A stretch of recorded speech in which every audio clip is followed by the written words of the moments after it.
Hello my listeners. Today we have two stories. First story. My girlfriend came out as a lesbian before our wedding and I feel overlooked by everyone. Jane and I were together for 7 years. She was always upfront about being bisexual and her past relationships with women. I had no issues with this as it didn't bother me at all.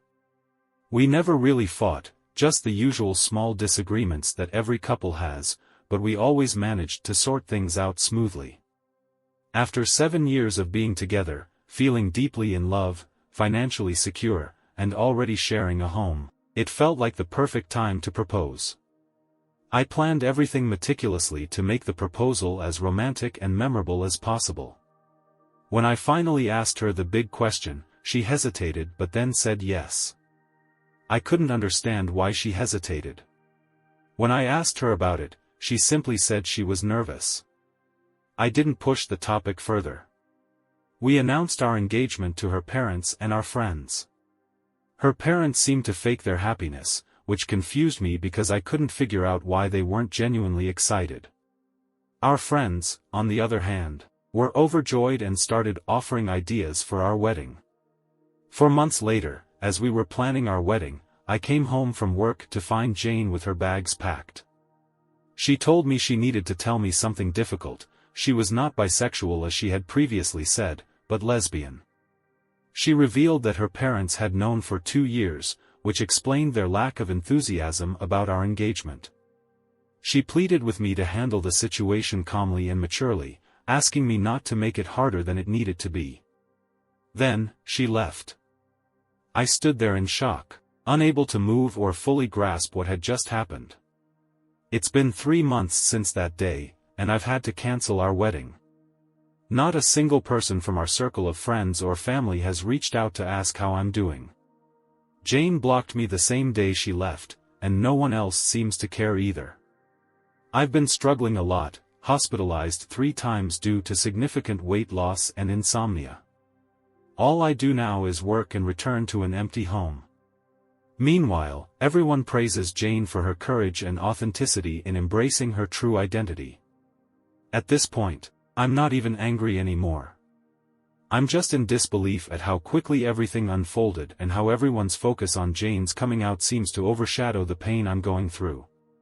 It feels like everyone has shown their true colors, and I'm left feeling utterly abandoned and betrayed by Jane and those I once considered close. Update.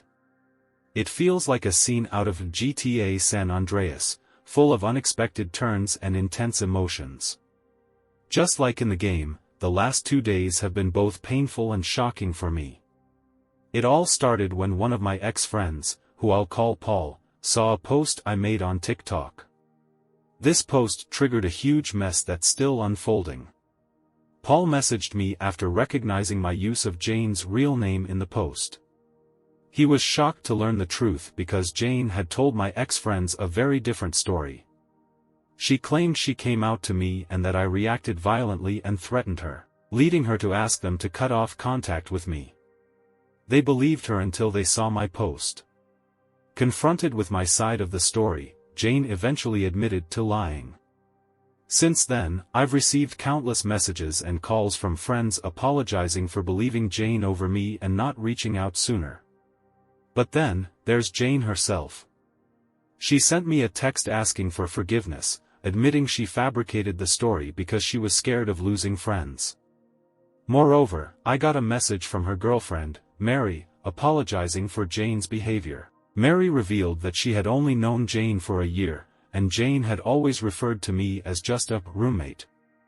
This revelation has led Mary to consider leaving Jane. In response, I created a new group chat including everyone involved, Jane, Mary, and all the ex-friends, and made it clear I wasn't ready to forgive. I mentioned that I was considering suing Jane, though I'm still unsure about actually doing it.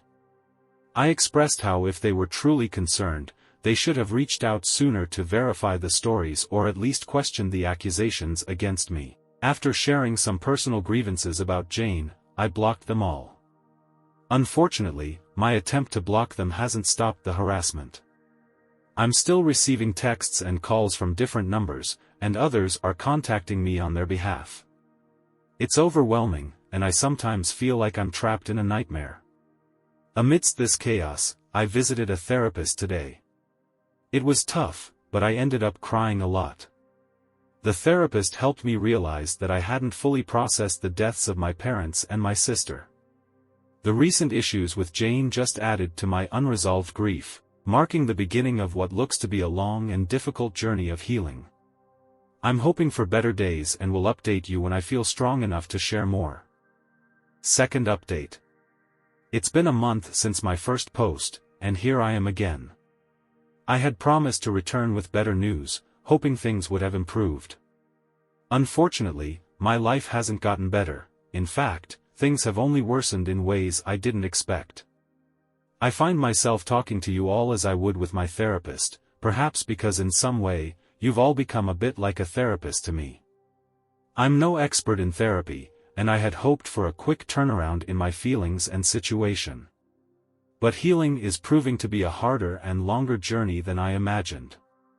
Every day, I find myself crying over everything that's happened, the premature deaths of my parents and my little sister, the painful end of my relationship with Jane, and the betrayal by friends who dismissed me as if I were a stranger. The hardest part to cope with is everything concerning Jane. After losing my parents, I placed all my hopes and dreams on her, seeing her as my chance to start a new family and build a new life. Over the years, I did everything to make her feel loved and cared for. Perhaps what hasn't come through in my previous posts is the depth of my love for her. Jane knew me completely and was truly my soft spot. After retiring from the army, dealing with my own traumas, meeting Jane felt like fate, love at first sight.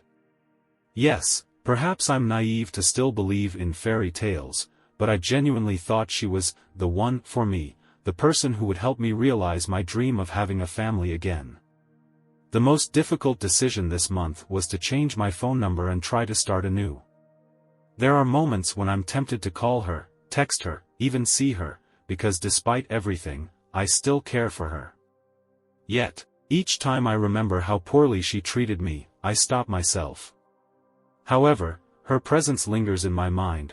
I miss the little things, her messy, goofy ways around the house, her touch, and how seeing her after work seemed to wash away my stress instantly. Despite these challenges, a few positive things happened this month. I received a promotion I had long hoped for, although it came at the worst time of my life. My boss, concerned about my mental health, insisted on giving me 3 weeks of forced vacation. My therapist also advised taking some time off to clarify my thoughts. I'm also looking for a new house near my work, as my current home doesn't provide a positive environment, and I need a drastic change. Unfortunately, I'm still struggling with suicidal thoughts, but I'm working on these with professional help, knowing it will take time. This will likely be my last post for a while as I don't have much more to say, except to thank everyone for your support and the private messages that have helped me through this tough time. Second story. Title: Am I the villain for ending my marriage over a PC? I'm a 26-year-old guy, and I've been married to my wife, Emma, for 4 years. We met in college where I was studying mechanical engineering and she was a social work major. Our romance started when she asked me for help with math. Later, I chose to pursue a master's in Japanese to boost my career options. Emma thought it was a waste and refused to support it financially, so we decided to manage our money separately. This wasn't a big issue since I was still working, although I had less free time. During this period, she earned more than me. My studies paid off and I recently got a well-paying job that requires travel to Japan often, which brought more stress. I also decided to get into gaming, spending about $1,500 on computer parts. When Emma saw the receipt, she called me irresponsible, not realizing I now earn 3 times what I used to. This led to her giving me the silent treatment. Meanwhile, I noticed some of my things were missing. I planned to go fishing, but couldn't find my rods. Emma admitted she'd given them to her uncle. I wasn't too upset since they were old and just bought new ones. Another time, I couldn't find my gym supplements, which I keep stocked. Emma had given them to her cousin. When I asked her to pay me back since they're expensive, she brushed it off, saying I could afford new ones, and ignored me the rest of the day. One night, I overheard her planning to move my parents into our 3-bedroom apartment and give my gaming setup to her brother to make space. I confronted her and her brother as they were packing up my stuff. Her brother denied planning to take my computer. I checked our shared iPad and saw texts confirming Emma's plans. I confronted them, and this led to her crying and leaving to stay with her sister, who later texted me, calling me an asshole. I've since installed a lock on my office door. I'm wondering if there was a better way to handle this and am seeking advice. Update. About a week after Emma moved to her sister's house, she called me to meet up. We went to a park, where she apologized and confessed she thought she was doing what was best for everyone. I compared her actions to hypothetically giving her expensive makeup away to my sister, which made her realize she'd be upset too. She admitted it wasn't fair to me. Her sister had also pointed out how unfairly Emma was treating me. We decided to try again, and Emma moved back in. However, things took a turn when she began shifting her stuff into my office, explaining she needed space for her parents. I firmly told her my office was off limits and that we needed to discuss how we'd manage expenses if her parents moved in. Emma called me selfish and stormed off to her sister's place again. It turns out her sister refused to take in their parents and was fed up with Emma's complaints, especially since she already had 4 kids to care for.